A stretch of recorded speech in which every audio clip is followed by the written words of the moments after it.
할렐루야. 하나님의 은혜가 이 시간 우리들 모두에게 임하기를 주님의 이름으로 축원합니다. 서로 인사하십시다. 은혜 많이 받읍시다. 인사하십시다. 말씀의 제목 한번 따라합시다. 예수님은 죽은 나사로를 잠들었다고 하셨습니다. 아멘. 믿음 되길 바랍니다. 제가 고등학교 때 수련회를 갔는데 어디로 갔냐면 원주에서 충주 쪽으로 가다 보면 목계라고 하는 그 강변이 있는데요. 그 지역이 있었습니다. 저희 그 당시에 목사님이 우리 원주 고향교회로 오시기 전에 충주 쪽에서 목회를 하셨는데 그때 이제 알았던 권사님이 그 목계 강변에서 사셨기 때문에 그 권사님 또 터가 넓고 이제 마당도 있고 또 강변도 있고 그래서 이제 글로 이제 수련을 갔습니다. 가서 보니까 그 권사님 가정이 그 권사님 직업이 뭐냐면 뭐 농사도 짓지만 그 목계 강변에 수석 있잖아요. 수석을 이렇게 수집하시고 또 나무 조각을 하셔요. 나무 조각을. 그래서 우리가 볼 때는 쓰레기 같은데 아무튼 그걸 잘 해가지고 이렇게 그 응접실에 그 티테이블로 이렇게 딱 만들고 이제 그런 분이에요. 그래서 이제 수련회 일정 중에 목사님이 그 권사님한테 일반 교양 상식으로 학생들도 이런 것 좀 알아야 되겠다 싶어서 그 수석과 조각하는 나무 조각에 대한 것을 이제 1시간 강의를 이렇게 듣게 됐습니다. 그 권사님이 이제 강의를 하는데 제가 그때 많이 얼마나 제가 무식했는지 허기가 고등학생이니까 그러긴 하겠지만 얼마나 그때 속으로 막 내가 내 무식함이 드러나면 이렇게 너무 놀래잖아요. 그래서 얼마나 놀랐는지 지금까지 한 40년이 지났는데도 기억하는데 강의를 이제 그때 제가 학생부서 회장이었거든요. 이제 강의를 시작하면서 뭐라냐면 여러분들 여기 수석들 많이 보이죠? 네. 수석에서 그 숫자가 무슨 숫자인지 알아요? 그러니까 이구동성으로 물수요. 그러거든요. 왜냐하면 강 물가에서 이렇게 하니까 당연히 물수겠다 싶어가지고 물수요. 그랬더니 그 권사님 막 웃으면 내가 니네들 그럴 줄 알았어. 그러더라고요. 그러면서 하는 말이 물수가 아니라 목숨 숫자라는 거예요. 수석이. 돌석자는 맞는데 목숨 수에다가 돌석자를 쓴다는 거예요. 그래서 내가 또 그때 좀 가만히 있어야 되는데 아니 권사님 그 물에서 주워온 거니까 물 숫자 아니에요? 그렇게 물어봤어요. 그러니까 그렇게 되는 것은 맞지만 원래 쓰기를 물 숫자를 안 쓴다는 거예요. 목숨 숫자를 쓰는 이유를 얘기를 하는데 여러분들은 그냥 뭐 하나 돌을 이렇게 보여줘요. 이게 여러분들 볼 때는 이게 돌이 어떤 것 같아요? 그러니까 그냥 뭐 평범해요. 이게 약간 회색 같은 그런 돌이었는데 이렇게 했는데 여러분들 이게 그냥 돌 같죠? 그러면서 여기에 스프레이로 물을 뿌리더라고요. 그랬더니 거기서 꽃 모양이 이렇게 나타나는 거예요. 이름하여 문양석이에요. 그게. 그래서 돌을 너희들은 돌로 보지만 우리 수석 채취하는 사람들은 거기에 생명이 들어있다라고 본다는 거예요. 어떤 의미에서 생명이 들어있다고 보냐면 고르는 방법이 몇 가지가 있는데 다 기억을 못하는데 몇 가지 기억나는 거는 모양, 딱 그 돌 딱 모았을 때 우리도 어디 산 같은 데 가면 뭐 거북이 모양이 있고 뭐 돌고래 모양이 있고 그러면 그 이름 붙여지잖아요. 그런 것처럼 모양으로 보고 두 번째는 색깔. 오석이 아주 최고 치는데 오석은 까마귀 옷자입니다. 까만 돌이 있어요. 아주 매끌매끌한 거. 그 오석. 그 다음에 그 오석이 또 층을 치고 있어요. 이게 산이 이렇게 첩첩산중처럼 눈높이에다 이렇게 해놓고 받치고 보는 거래요. 그런데 이게 한 겹, 두 겹, 세 겹까지 이렇게 산이 세 겹 이상으로 된 것처럼 돼 있는 돌일수록 이게 또 적이랍니다. 그리고 지금 조금 전에 소개했던 문양석 같은 거. 이거는 이렇게 볼 때는 그냥 아주 진짜 평범한 돌에 불과한데 거기다 물을 탁 뿌리면 어떨 때는 이 달이 이렇게 달 모양이 나오기도 하고 꽃 모양이 나오고 그런다는 거예요. 그래서 자기들은 돌을 죽었다고 보지 않는다는 거예요. 그러면서 에피소드를 하나 얘기하는데 그 권사님 부인도 권사님인데 그 권사님은 또 돌에 대해서 전혀 관심이 없어. 남편이 맨날 배낭 메고 다니고 그러더니 뭐 관심이 없어요. 문외한해요. 근데 하루는 자기가 문양석을 주워가지고 괜찮 이따 물 뿌려니까 해서 거기다 이렇게 말려놨대, 이게 장독대에다. 근데 어디 갔다 왔더니 없어졌더라는 거예요. 그래서 돌을 어디 갔냐 어디 갔더니 오이 장아찌 담는데 그 눌러놔야 된다며요. 거기다 떡하니 갖다가 눌러놨다 그러면서 똑같은 돌을 보는데 한 사람은 죽은 걸로 보고 한 사람은 산 걸로 본다는 거예요. 오늘 예수님은 죽은 나사로를 죽었다 그러지 아니하시고 잠들었다라고 말씀하셨습니다. 예수님, 오늘 본문에 있는 말씀은 예수님께서 주로 사역을 갈릴리 주변에서 하셨는데 가끔은 절기에 따라서 예루살렘을 방문하기도 했습니다. 그 예루살렘 근처에 와서 주로 묵었던 집이 누구냐면 마리아와 마르다, 그의 오라비가 있는 나사로의 집에 주로 묵으셨습니다. 그리고 또 얼마나 극진히 그들이 대접을 하는지 주님도 너무 고맙기도 하고 사랑스럽기도 해서 늘 이렇게 좋게 생각했는데 한 번 연락이 온 거예요. 그 근처에 가셨는데 뭐 그 전에 이제 사건이 있었어요. 하다가 이제 유대인들이 막 돌로 치려니까 일단은 조금 이쪽으로 피해 있었는데 그 피해 있는 장소에다가 이제 연락이 온 겁니다. 어떤 연락이 왔냐면 나사로, 우리 오라비 나사로가 큰 병에 걸려서 목사님, 예자면 예수님 신방 좀 와주세요, 이런 보고예요. 그러니까 예수님께서 바로 가시면 좋겠는데 일부러 이틀 정도 더 계셨습니다. 그리고는 당신 생각에 나사로가 죽었다는 생각을 알게 된 것이죠. 하나님이시니까 다 아시잖아요. 알고 이제 제자들한테 야, 우리 다시 유대로 가자, 예루살렘 쪽으로 가자, 그 말이에요. 그랬더니 제자들이 깜짝 놀라면서 예수님 무슨 말씀입니까? 며칠 전에 우리 거기 갔다가 돌에 맞아 죽을 뻔했잖아요. 그래서 또 가시려고 그러는 겁니까?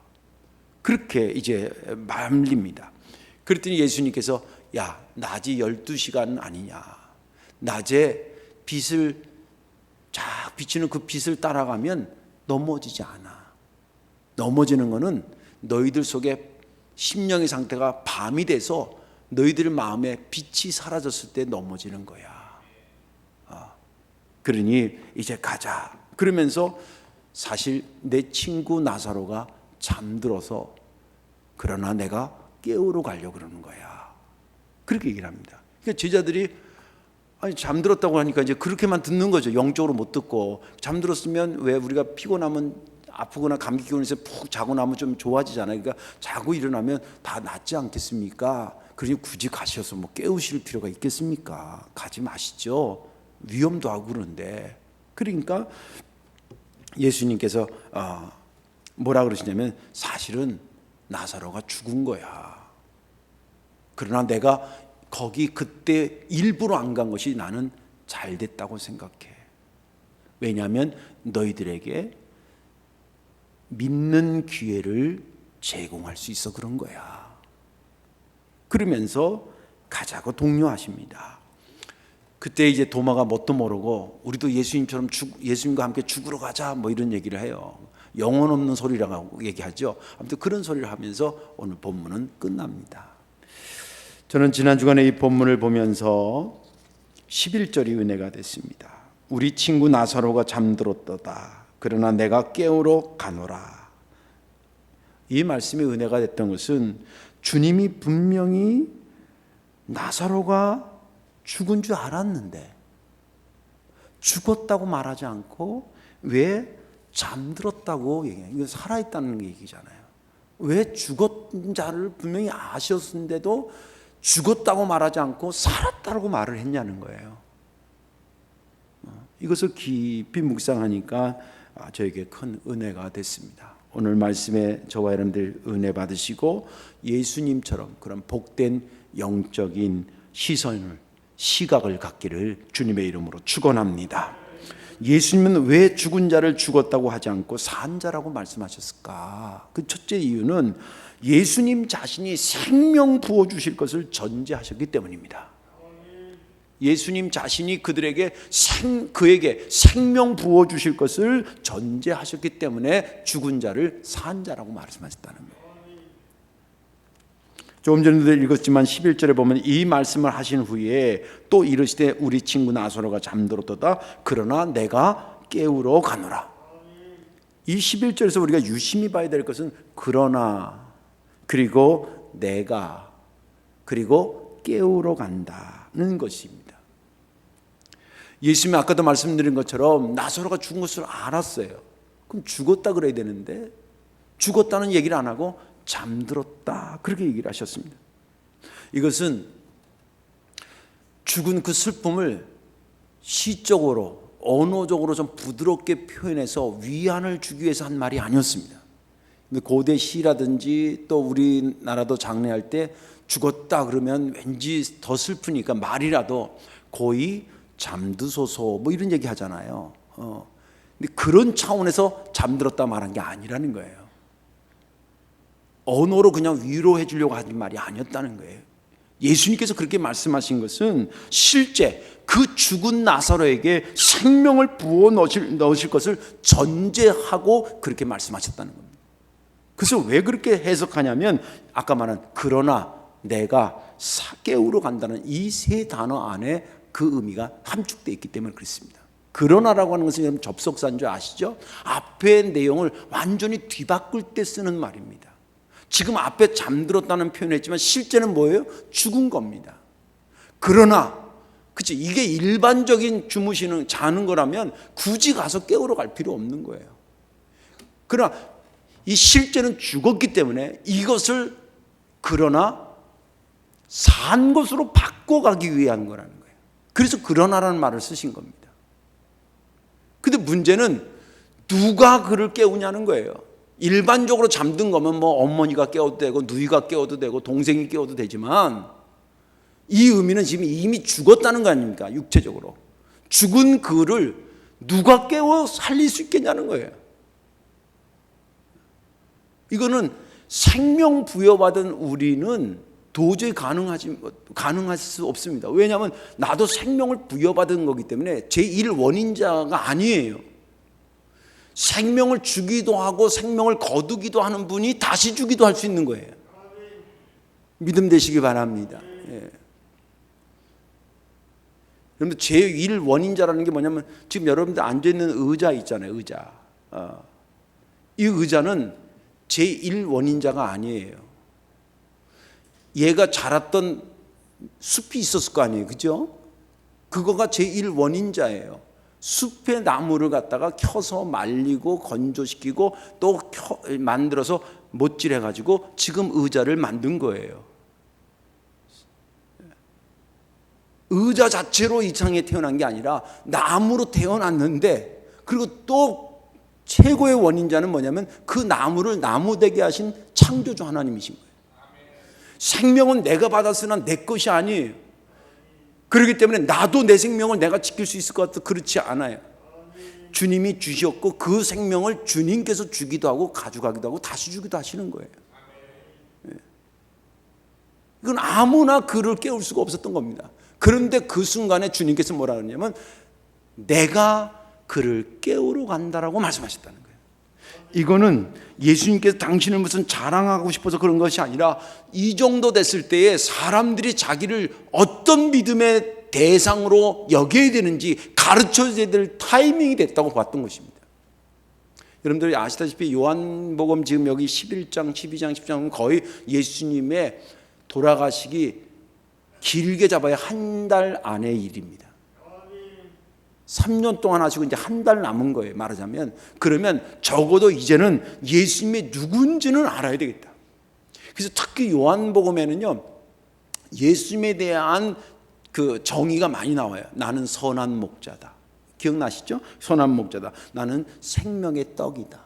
나로 인해서 주는 물을 먹는 자라면 그 배에서 생수의 강이 흘러넘치. 생수의 강. 세상의 빛이다.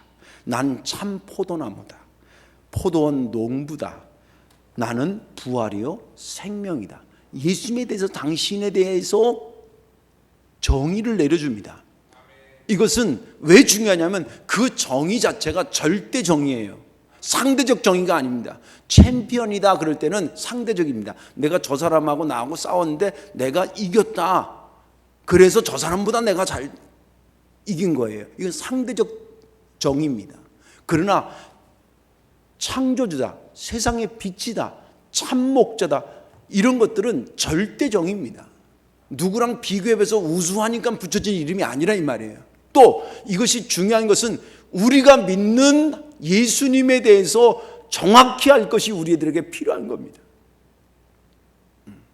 그냥 교회 예수님 믿으면 좋대, 그런 정도는 천연 신앙인들한테는 맞는 말이지 뭐지만, 교회를 다니는 사람들은 다시 말해서 이 사역의 끝자락 정도 되면 이제는 제자들한테 너희들이 내가 누군지를 좀 알아야 된다는 거예요. 여기 오늘 본문에도 보면 예수님께서 병들었다는, 나사로가 병들었다는 얘기를 듣고 바로 갔어요? 며칠 일부러 더 죽은 다음에 갔어요? 죽은 다음에 가신 거예요. 왜 그런 거예요? 그 이유를 주님 말씀하시기 15절에 내가 거기 있지 아니한 것을 너희를 위하여 기뻐하노니 이는 너희로 믿게 하려 하십니다. 내가 일부러 그가 죽었다는 것을 알고 간 거는 너희들로 하여금 믿게 하기 위해서. 뭘 믿게 한다는 거예요? 이것은 구원받은 자에게는 영원한 생명이 있다는 것과, 그 영원한 생명은 내가 십자가로 너희들의 죄를 위해서 죽은 다음에 그로 인해서 너희들에게 새 생명이 부여된다는 것을 이제 이 현장에서 알게 하기 위해서 그랬다는 거예요.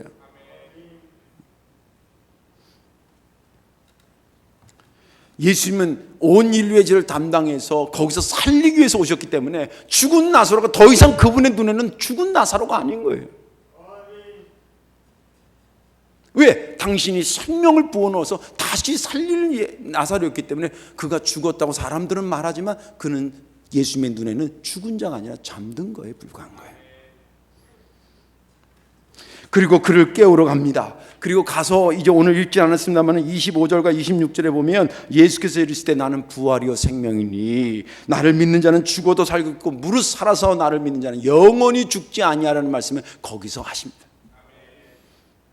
내가 너희들을 살리는 주님임을 이 현장에서 보고 믿어라. 그리고 거기 본문에 보면 많은 사람이 나사로를 살아나는 것을 통해서 예수님이 구세주요 부활의 주인이 되심을 믿게 됐다는 말이 그 뒤에 나옵니다.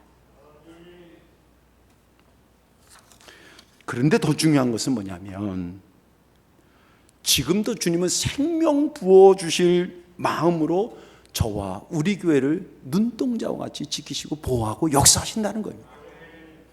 여기 지금 한 30-40명밖에 못 왔지만 이 텅 빈 공간이 여러분 살아있는 것처럼 보입니까? 그래도 저희 교회가 이런 애 저런 애도 1, 2부 하고 그러면 400명에서 450명 정도 모이고 그러던 교회인데, 그걸로 기준으로서 보면 이건 거의 죽은 거와 마찬가지예요. 그러나 우리 주님은 이 장소에 지금 가정에서 예배드리고 여기서 예배드리고 이런 것을 죽었다고 보지 않고 내가 가서 깨워줘야 될 것으로 보고 있다는 거예요. 믿음 되시기 바랍니다. 이번 이런 사태를 통해서 우리가 회개도 하고 반성도 하고, 그 반성하고 회개하는 것 중에 제 생각도 그렇고 저한테 전화하셔서 얘기하는 분도 그렇고 평상시 때 그냥 주일날 딱 되면 교회 가서 예배드렸던 이런 것들이 얼마나 큰 하나님의 돌보심이고 은혜였는지를 새삼 느끼는 거예요. 그런 것들이 살아나는 거예요. 주님은 반드시 이것을 죽었다고 보지 않아요. 다시 깨워서 그런 경험을 하기 전에 나사로와 그 경험을 한 나사로가 어찌 같은 나사로겠어요. 저는 이 사태가 여기서 머무는 것이 이것을 통해서 주님이 이 시선이 우리들에게 믿음으로 다가오는 순간에 비록 지금 아프고 괴롭고 힘든 거지만 여기에서 새롭게 도약되어지고 새롭게 싹트고 새롭게 열매 맺어지는 놀라운 은혜의 역사들이 계속 우리를 기다리고 있는 줄로 믿으시기 바랍니다. 그래서 주님은 여기를 죽었다고 보지 않고 잠들어서 내가 깨우러 간다라고 우리 교회를 방문하신 것입니다. 두 번째로 예수님은 왜 죽은 자를 죽었다 하지 않고 산 자라고 말씀하신 것일까? 생명 주시는 예수님을 의지하고 담대하게 살아가라고 그렇게 하신 것입니다. 오늘 본문 7절 8절에 보면 그 후에 제자들이 이르시되 유대로 다시 가자 하시니 제자들이 말하되 랍비요 방금도 유대인들이 돌로 치려 하였는데 또 그리로 가시려고 하나이까. 이 말은 예수님은 지금 유대로 다시 가자는 얘기고 제자들은 위험합니다, 가지 말자 그러는 거예요. 돌에 맞아 봤어요? 얼마나 아픈지 알아. 우리 어릴 때는 그 돌로 전쟁놀이 했는데, 우리 그 군인 가족이었다 그랬잖아요. 그래서 뭐 A 단지, B 단지 같이 이렇게 좀 단독주택인데 단지가 있었어요. 그러면 윗 단지 위에 밑에 단지 애들하고 괜히 이렇게 싸움이 붙으면 꼭 돌을 던져. 근데 한 번 내가 탁 던져, 이거 저도 얻어맞기도 하고 던져보게 됐는데 탁 던졌는데 어떤 여자애가 딱 맞았는데 풀썩 주저앉더라고. 얼른 집에 도망갔지. 근데 한 30분 됐는데 그 애 엄마가 우리 집을 찾아왔어요. 나는 저쪽 방에서 우리 할머니가 나가가지고 우리 애 안 왔다고 막 이래가지고. 근데 돌에 한 번 맞으면 어마어마하게 아파요. 이건 돌로 치려고 했다는 얘기는 죽이려고 했습니다, 그 뜻이에요. 실제 스테반 같은 돌에 맞아 죽었잖아요. 유대인의 징계법 중에 하나예요. 죽게 되는데 주님 거기 가겠습니까? 가지 맙시다, 그런 얘기예요. 근데 주님이 아니야, 가야 돼. 그리고 실제 가셨어요. 근데 그럼 제자들의 그런 말이 허무한 말이 아니에요. 가서 진짜 힘들어졌어요. 죽을 뻔했어요. 우리가 몇 주 전에 제가 설교할 때 그 본문이었는데, 예수님도 죽으려고 그러고 나사로 때문에 예수 믿는 사람이 많아지니까 나사로도 이참에 한번 죽여버리자라는 결의가 그 집에 간 다음에 유대인들 회의에서 열렸다 그랬잖아요. 죽음이 점점점 다가오고 있어요. 그걸 주님은 알았어요. 그럼에도 불구하고 간다고 그래서 가셨습니다. 주님 목숨이 가볍다고 생각해서 그랬을까? 왜 주님은 그렇게 제자들의 만류에도 불구하고 거기를 굳이 가려고 그랬을까? 아마 제자들이 죽은 나사로가 다시 살기 전까지는 예수님의 그 의도를 잘 몰랐을 거예요. 100% 이해하지 못했을 겁니다. 그러나 거기 가서 죽은 나사로 살려는 것을 보면서 그들이 깨달은 게 있어요. 그렇구나. 죽음에서 생명으로 건져내시는, 잠든 자를 깨워내시고 죽은 자를 죽었다 하지 않고 살렸다고, 살자라고 얘기하신 그 예수님과 함께 가면 아무리 죽음이 우리를 가린다 하더라도 우리 그 믿음을 갖고 가는 사람들에게는 죽음이 결코 걸림돌이 되지 않는다라고 하는 것을 깨닫게 됩니다. 우리 인간의 육신이 언젠가는 죽겠죠. 그러나 그 죽음을 뛰어넘고 복음의 역사를 써간 사람들은 그 사람들이 생명의 두려움에 덜덜덜 떨던 사람이 아니라, 그 사람도 우리처럼 똑같이 죽음을 한번 가지고 있었지만 그것을 뛰어넘어서 하나님의 역사에 동참하고 열매를 이루는 것입니다.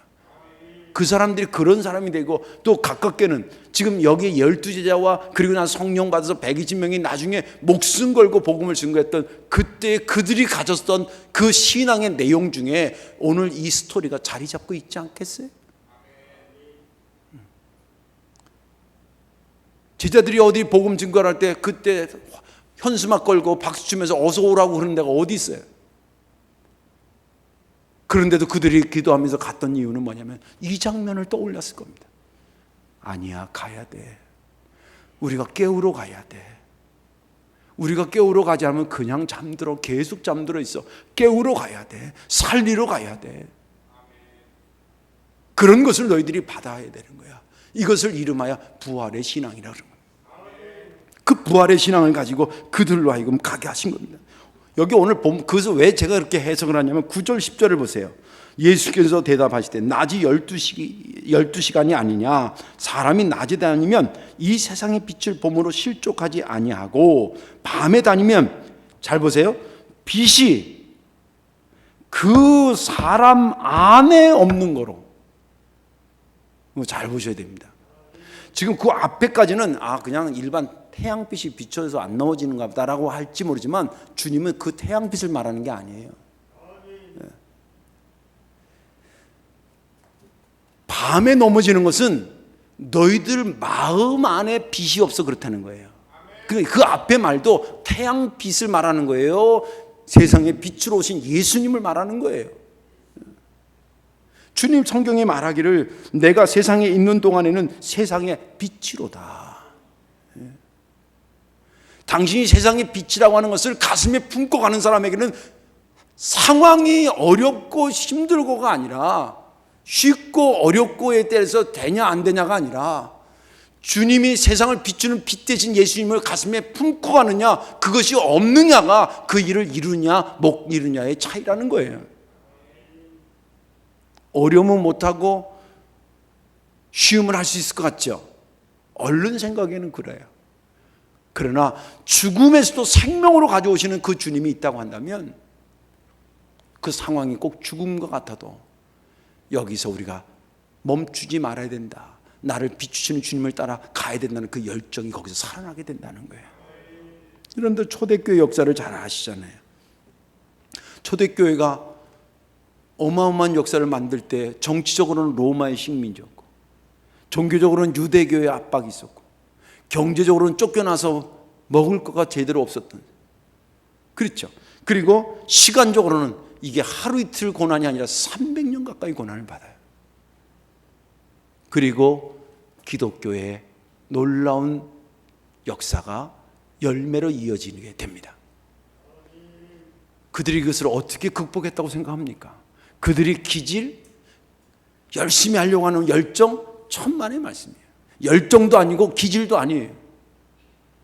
그 속에 죽음을 생명으로 바꾸시는, 죽었는데 죽었다 하지 않고 살았다고 말씀하신 그분이 그 마음에 빛이 돼서 그 빛을 따라가 역사를 이루신 거예요.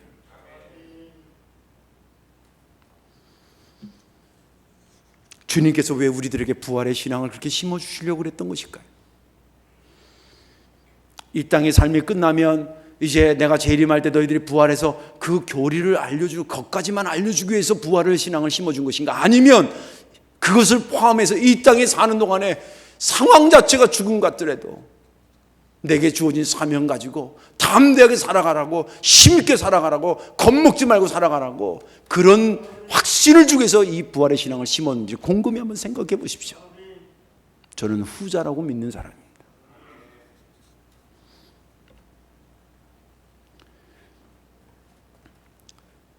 이런 기회에 제가 우려되는 것은 혹시 이것이 자신의 신앙의 게으름으로 이어지는 사명자들이 있을까 봐 걱정스럽습니다. 교사들이 몇 주 아이들한테 설교하지 못하니까 설교 안 하는 것이 습관이 될까 봐 걱정스럽고, 찬양대가 찬양을 몇 주 안 하다 보니까 찬양이 그의 입술에서 사라질까 걱정스럽고, 그런 것들입니다. 그러나 주님께서 죽은 자를 죽었다 하지 않고 살았다고 얘기하신 것은 너희들이 아무리 상황이 그렇더라도 너희에게 주어진 것이 힘들다 하더라도 나는 너를 살리는 여호와니까, 나는 너를 살리기 위해서 오신 구세주니까 나로 인해서 힘있게 담대하게 너에게 주어진 것을 밀고 나가라고 우리에게 격려하기 위해서 그 신앙을 심어 주신 것입니다. 이제 말씀을 정리합니다. 우리뿐만 아니라 한국교회가 코로나19 때문에 오늘 본문에서 나오는 죽은 나사로의 초상집 같은 분위기입니다. 그래서 마음도 슬프고 분위기도 가라앉고 걱정도 자꾸 많아지는 것이 사실입니다. 그러나 무엇보다 중요한 것이 있습니다. 우리들의 느낌이 중요한 것인가? 아니면 여기에 대한 주님의 시선이 중요한가? 곰곰이 생각해 보십시오. 아유, 초상집 같아요. 걱정 많아요. 어떻게 하죠? 뭐 인정합니다. 그런데 이 상황에서 우리가 느끼는 느낌이 중요하냐, 아니면 이 상황을 바라보는 예수님의 시선이 중요하냐는 거예요. 지금 나사로가 죽었을 때 마리아와 마르다가 땅을 치고 울었을 겁니다. 사랑스러운 오라비가 죽었으니 이 얼마나 힘든 상황이겠어요. 근데 그 상황을 주님은 죽었다고 보지 않았다는 거예요. 그 상황에서 가장 핵심이 뭐냐 이에요. 마리아와 마르다가 느끼는 초상집 같은 분위기가 중요한 건가, 아니면 살아날 수 있다라고 하는 주님의 시선이 중요한 것가? 성경의 역사는 주님의 시선으로 이어가지 사람의 감정을 따라 이어가지 않습니다. 걱정되면 모든 것에 결국은 하나님으로 되는 거니까 걱정하십시오. 그러나 걱정을 걱정으로 끝내지 말고 해결하실 주님 앞에 그럴수록 더 엎드리고. 할렐루야. 우리가 그렇게 느끼더라도 주님이 보시는 시선은 그게 아니니까 거기에 새로운 용기를 가지고 그 앞에 엎드릴 수 있지 않겠습니까? 아무쪼록 이 사태가 속히 수습되기를 바라고 또 그렇게 하실 겁니다. 설령 조금 길어진다 하더라도 우리의 느낌이 중요한 게 아니라 이것을 바라보고 계시는 주님의 시선이 더 중요하다는 것을 잊어버리지 마시고 주님 반드시 우리에게 생명 불어넣으시고 담대하게 하도록 우리를 뒤에서 밀어 이끌어 가실 것입니다. 저와 여러분들 또 우리 성도교회가 그런 교회 되기를 주님의 이름으로 축원합니다. 기도하겠습니다. 사랑과 은혜가 많으신 아버지 고맙고 감사합니다. 마리아와 마르다는 오라비가 죽어서 초상집 같은 분위기에서 땅을 치고 울고 몸부림치고 있었을 때에 그들의 느낌이 갸륵하긴 하고 슬프긴 하지만 그 문제의 핵심은 거기에 있지 않고 그 가정을 어떤 시선으로 어떤 시각으로 바라보고 있었는가 주님의 시각이 더 중요하다는 사실을 깨닫게 하시니 감사합니다. 한국교회가 정말 이런 안타까운 것으로 거의 초상집 분위기이나 주님 이것은 우리의 느낌일 뿐 하나님이 우리를 바라보고 있는 것은 여기에 내가 가서 깨워주리라 다시 일으키리라 라는 그런 시선으로 우리를 바라보고 있다는 사실 믿음으로 갖게 하셔서 이것이 전화위복이 되어 하나님께 더 가까이 풍성하게 열매드리는 영광 돌리는 그러한 출발점이 되게 하여 주옵소서. 예수님의 이름으로 축복하며 기도하옵나이다. 아멘.